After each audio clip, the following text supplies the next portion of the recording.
السلام عليكم. كل سنة وانتم طيبين. معاكم مطبخ اسماعيل. النهارده ان شاء الله هنعمله مربى البرتقال. مربى البرتقال هي بتتعمل من قشر البرتقال نفسه، ممكن زي ما انتم شايفين اهي. ده قشر البرتقال، احنا طبعا جمعناه كل ما نجيب برتقال ولا حاجه فبنشيله القشر بتاعه. بنعمل ايه فيه؟ بنقطعه حتت زي ما انتم شايفين كده، وبغليه في الميه. بحطه على الميه يغلي، ياخد غلوه جامده كده على الميه، وبعد كده بنزله من على النار وبحطه مثلا في بلاستيكيه زي كده. وببدا كل يوم والتاني اغير الميه بتاعته زي عمليه الترمس بالظبط، لغايه ما المراره تروح منه. او زي اكنك مثلا ايه بتملحي ليمون او كده، او زي الليمون كده. فايه بنغير الميه بتاعته كل ايه، كل يوم بنغير الميه لغايه ما يدينا ايه الشكل بتاعه دوت. طبعا المزازه والمراره بتاعته بتروح. ده عن شويه كده هنضربه في الخلاط ان شاء الله، وهوريكم ازاي انا هنعمل ايه مربى البرتقال. وده جزر، حوالي كيلو جزر هسلقه دلوقتي. وبعد ما اسلقه انا هضيفه على ايه، اعمل بيه المربى مع المشترك مع البرتقال ان شاء الله. ماشي. السلام عليكم، رجعنا تاني دلوقتي يا جماعه بعد ما انا ايه وصفت لكم بالظبط الطريقه اللي هيتعمل بيها قشر البرتقال. ثواني كده بس يا جماعه، انا اوريكم حاجه اهي زي ما انتم شايفين اهو. وفي فكره تانية، في حاجه تانية عايز اوصلها لكم برضو. في ناس بتجيب قشر البرتقال بتقعد تقصقص فيه وتعمل فيها حاجات صغيره كده وبعدين تحطه على النار. هو مره واحده يتغلى مره واحده، وبعد ما يتغلى مره واحده زي الترمس او تخليل الليمون بالظبط، نفس الحكايه بالظبط. وبعد ما اتغلى بالشرط مثلا حتت كبيره حتت صغيره كده يعني.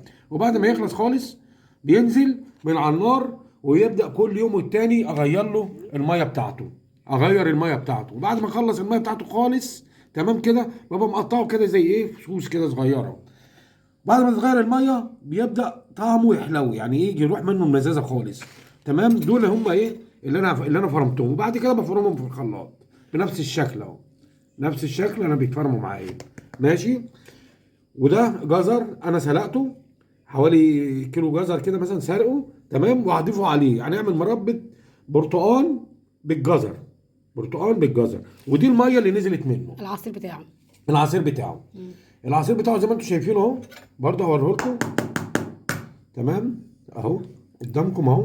على فكره العصير دوت بيخش في كذا حاجه بقى بعد كده. عايز تعملي كيكه، كيكه مثلا برتقال، عايزين تعملوا عصير برتقال نفسه، واخد بالك، حاجات فريش اهي وحاجات جميله جدا وحاجات تحتفظ بيها. بعد كده اي حد عنده قشر برتقال ما يرموهوش، يقدر يحتفظ بيه ويعمل بيه. ومش شرط تحط جزر، اللي عايز يعمل ومش برتقال بس شرط برضه، عادي. صح زي ما هي اه. بتقول كده ان انت اه. ممكن تحط جزر، بس انا حابب ان انا اضيف عليه الجزر. اسماعيل بس اللي حابب الجزر. تمام كده. لا، حابب ان انا اضيف عليه الجزر علشان حتى الخامه بتاعته والتقل بتاعه يبقى كويس معانا. تمام.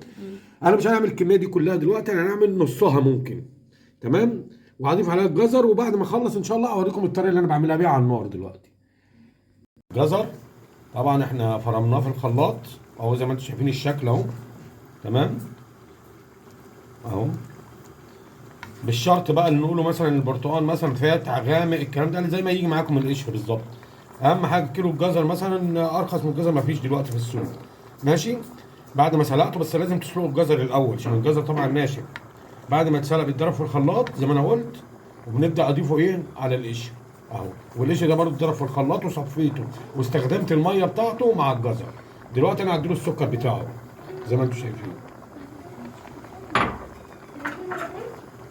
اهو. نسمي الله كده، هنقلبه في بعض واسيبه ايه يغلي ويستوي ايه على النار. تمام. ونشوف السكر بتاعنا، لو محتاجه سكر ندي سكر تاني ندوها. وبعد ما نخلص خالص ان شاء الله هنوريكم ازاي ايه هنعبوه، وان شاء الله تطلع حاجه كويسه معانا باذن الله.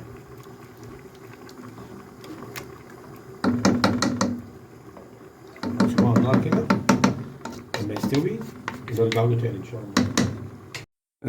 السلام عليكم، رجعنا تاني اهو يا جماعه بعد ما عملنا مربى البرتقال زي ما انتم شايفين. طبعا انا قلت لكم في سلقت كيلو جزر وضفته عليها، ضربته في الخلاط برضو مع عصير البرتقال اللي طالع. تمام. وبعد ما طلعتها ضربتها في الخلاط بعد ما سويتها على النار. ضربتها برضو ضربة تانية في الخلاط علشان تطلع معانا بنفس الحكاية دي زي ما انتم شايفين اهو، نفس الشكل. هنقول بسم الله الرحمن الرحيم وهنغرفه كده ايه اهو.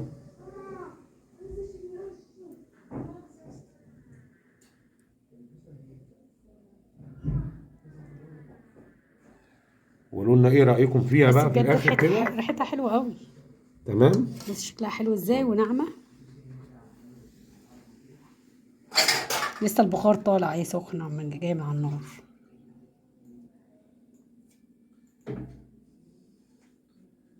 واستفدنا معاهم برضو بحاجة تانية اللي هو عصير البرتقال اللي هو الفريش اهو، عصير طبيعي.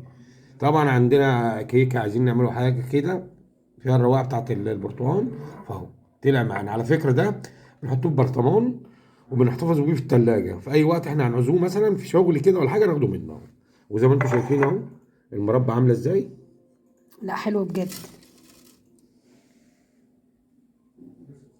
وألف هنا وشفا، واتفضلوا بقى اتفضلوا معانا.